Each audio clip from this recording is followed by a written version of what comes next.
Parakamani case చాలా చిన్నదని జగన్మోహన్ రెడ్డి చెప్పడంలో ఆశ్చర్యం లేదని, భగవంతుడి సొమ్ము దోచుకున్న వారిని ఆయన వెనకేసుకు వస్తున్నారని టీడీపీ సీనియర్ నేత బుద్ధా వెంకన్న ధ్వజమెత్తారు. కోట్ల మంది ప్రజల మనోభావాలు దెబ్బతీసేలా జగన్ వ్యాఖ్యలున్నాయని మండిపడ్డారు.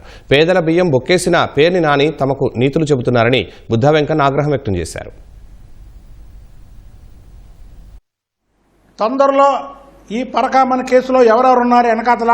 తాడేపల్లి పెద్దలున్నారా, లేదా తాడేపల్లి పెద్దలకు సంబంధించినటువంటి తిరుపతిలో ఉండే పెద్దలున్నారా, లేకపోతే కడపలో ఉన్న పెద్దలున్నారా? ఈ విషయాలన్నీ కూడా బయటకు వస్తాయి. ఈ రాష్ట్రంలో ఉంది కూటమి ప్రభుత్వం, దానికి సారథ్యం వహిస్తుంది చంద్రబాబు నాయుడు గారు. ఆ వెంకటేశ్వర స్వామి డబ్బులు దొంగతనం చేసిన వాళ్ళని అసలు వదలడు, ఆ దొంగతనం వెనకాతలు ఉన్న వాళ్ళని అసలు వదలడు.